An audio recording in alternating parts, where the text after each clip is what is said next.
Salam sejahtera untuk kita semua.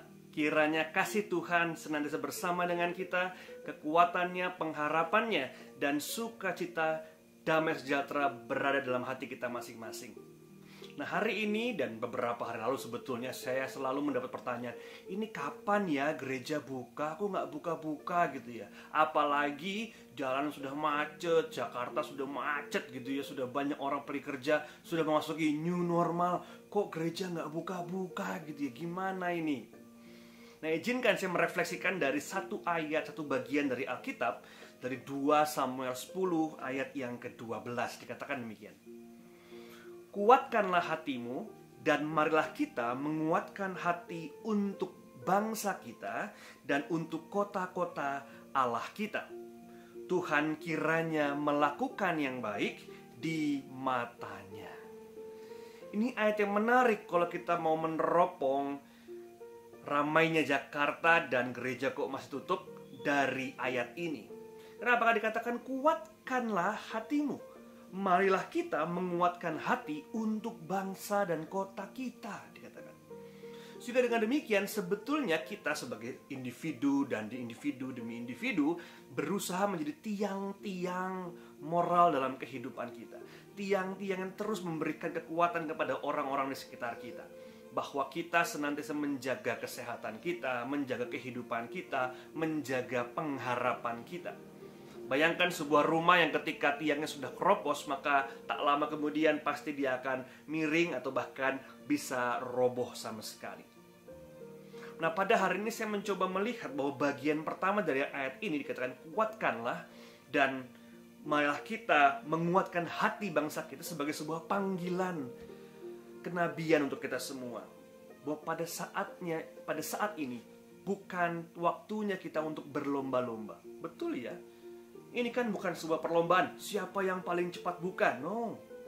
Kita tidak sedang dalam sebuah perlombaan siapa cepat paling buka, siapa paling cepat buka gitu. Kita bukan dalam perlombaan siapa yang paling pertama buka. Juga bukan dalam perlombaan siapa yang paling berani membuka. No, itu bukan perlombaan kita. Perlombaan kita adalah biarlah ketika kita menahan diri, yang lain harus bekerja, silahkan bekerja dengan hati-hati. Yang lain harus berdagang dengan hati-hati. Namun kami mencoba juga tidak menjadi bagian yang membuat angka semakin meningkat dengan secara serampangan membuka ibadah begitu saja. Kapan? Saya juga nggak tahu, nanti kita sama-sama akan teliti bersama kapan waktu yang terbaik. Nah, beberapa saat yang lalu saya mengikuti sebuah webinar yang sangat baik. Seorang pembicara mengatakan demikian, bahwa pemerintah memakai pola pikir atau perspektif politik, ekonomi, dan kesehatan untuk membuka atau membuat sebuah kebijakan publik pada saat ini. Tentu ya sudah banyak yang protes kapan bukanya dengan saya, kapan bukanya kantor saya.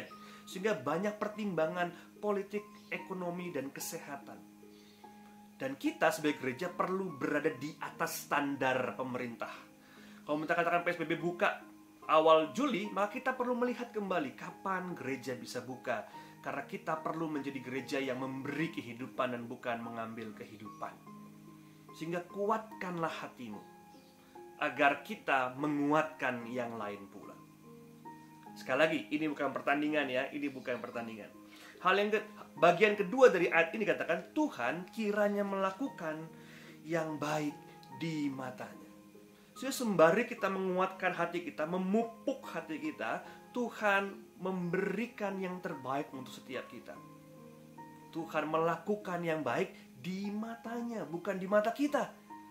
Sehingga bukan berarti keinginan kita yang harus diikuti, namun apa yang menjadi visi Allah itulah yang perlu menjadi visi kita juga. Ingat renungan kemarin gitu ya, bagaimana ciri-ciri orang yang di dalamnya ada Kristus, di dalamnya ada visi Allah. Dan inilah contohnya. Yoab dan Daud memakai visi Allah, kacamata Allah itulah yang dipakai pada saat ini. Allah menginginkan kehidupan, Allah menginginkan kebersamaan, Allah menginginkan juga satu dengan yang lainnya saling berpadu agar kekuatan kebersamaan ini menjadi semakin terpupuk dan jelas menyelamatkan setiap manusia. Nah, saudaraku semua, mari kita melihat bersama. Ketika ditanya kapan sih gereja bisa buka, No, ini bukan pertandingan. Ini bukan siapa cepat, ini bukan siapa duluan. Namun ini pertandingan akan hati yang tabah, hati yang kokoh, dan visi Allah yang terus dilihat melalui gereja kita. Percayalah, pada waktunya kita akan bertemu kembali, akan bermesra-mesraan kembali, akan berpelukan kembali, akan mengalami satu sukacita kembali pada saatnya, di mata Tuhan, di waktu Tuhan dan bukan waktu kita. Mari kiranya hikmat senantiasa bersama-sama dengan kita. Itulah renungan kita hari ini. Silakan berdoa secara pribadi, nanti akan tutup dalam sebuah doa bersama. Silakan.